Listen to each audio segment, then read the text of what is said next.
I've shared over these videos about a student's journey, this story, tales of many signs and wonders, unexplainable synchronicities, journeys to Israel, 8 journeys to Israel, and Bali and Egypt and Ephesus in Turkey and England, where Joseph of Arimathea taught in Glastonbury, to Santa Fe and the New World, where part of the atonement plan of Jeshua's plan is bearing fruit. Joshua had shared at the beginning of the pilgrimages to Israel that the purpose of the pilgrimages was in part so that beings who walked with him in those days could finally, after all this time, return to Israel, and by returning together, bring up and heal the traumas, the unhealed traumas that still lived in their soul's memory from the traumatic and challenging events of those times.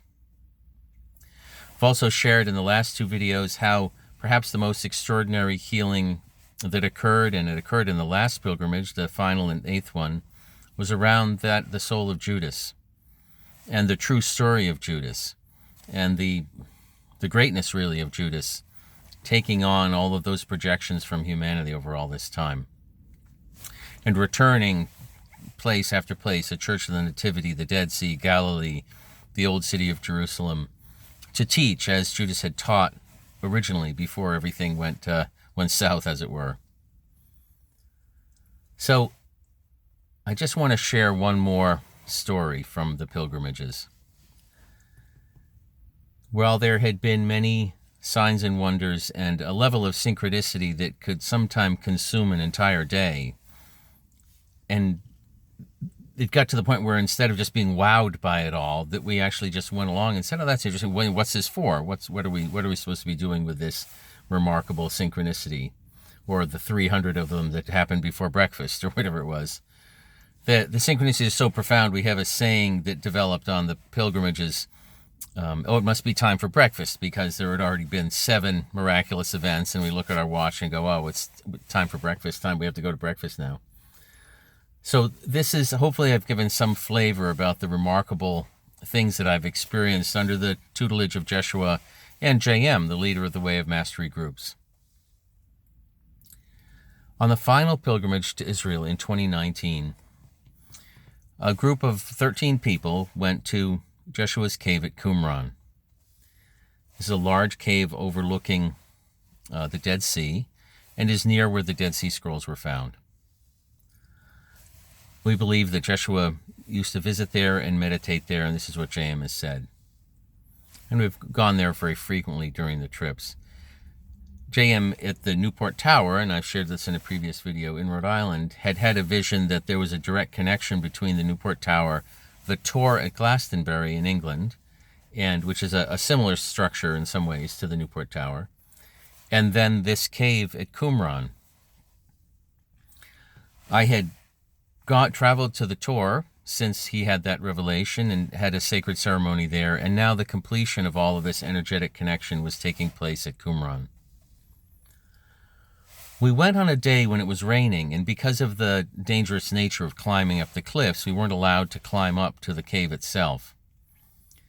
A small group of us, following inner guidance, as it were, ignored the rules, and the group pretty much got thrown out of Qumran, though we weren't able to go in anyhow.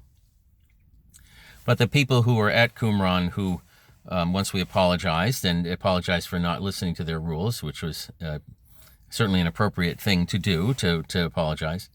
The next day, they were kind enough to invite any of the group back who wanted to come back, instead of just banning us permanently. So a small group went back, while the rest of the group went on to the next day's activity, which was a gathering at Masada. So 13 are called to go back to the cave, and I know I'm supposed to be going to the cave. It's the culmination of all that's been occurring in this sense. So we go to the cave, and Judas, the one who was Judas, is one of the beings there, as well as a disciple, one of the disciples who has been working with Judas about healing the past, about reclaiming the true story about Judas's life. And healing for themselves as well the trauma of those times and the trauma of having Judas's suicide and all of these things, as well as Jeshua's death. 2 dear friends lost in a profound and horrible chaos. So earlier in the day, I was told that they were working together quite a lot. And Judas had gotten to the point where he was saying at least I want to get rid of this old noose around the neck. And that would be the suicide noose. And speaking energetically and metaphorically, right? Wanting to just finally be done with that story, be done with that. That's over. Let that be forgiven and forgotten. So they had set that intention between the two of them earlier in the day. And now here we are at the cave. Now the cave is rock. And birds live in there, so there's bird feathers and bird poop all over the place. But there's nothing as much as a plastic wrapper or anything like that. There's no sign of human activity there, really. Not even a plastic bottle, which is, unbelievable in the wilderness. But there's nothing, and not a cigarette butt, nothing. And the floor of the cave could be described as, it's really rocks that have had maybe a tiny bit of sediment falling in between them. I would say that there's not much of any dirt there. It's most just rocks and bird feathers and bird poop. So we gather in the cave, and the cave's quite large, and we're sitting there and meditating. And the one who was Judas and another member of the group are standing facing each other and doing an energetic healing. Everyone's gathering around in support of this. And it's becoming quite intense. They're shaking and crying and looking deep in each other's eyes, and seems like an enormous amount's going on. And occasionally I'm being asked by Jeshua to go stand next to them. And I'm feeling, in all the years as a channel and as one who's been asked to bring energy through, I told a story about the baptism at the Jordan River. I'm feeling him come through me physically more in this moment than I've ever felt in my life. And as I look back on it, I think my entire life, in a sense, energetically was prepared for this moment. So I'm asked to stand next to them some of the time, so there are three of us just anchoring a pole of light coming from Jeshua through me into the ground. And the disciple, the good friend who was working with Judas, is there next to us, sitting on the ground, and others around as well. I feel wiped out and exhausted by the intensity of the light that's come through, and it seems like the situation is well in hand. And as I think about the energy of the memory and the energy of the whole event, the past with Judas, comes to me, and my distaste that it ever had to get to the point of suicide and all of these things, because I just felt it didn't need to. And I'd leave the cave because I'm exhausted and because I'm guided to. I just don't want to be there.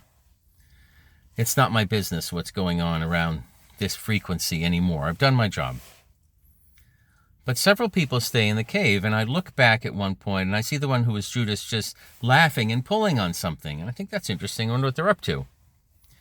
So later I'm told this. I didn't see it personally, but I'm told this, and I had a bunch of people have put down their written testimony about what occurred because it seemed important to have that written down.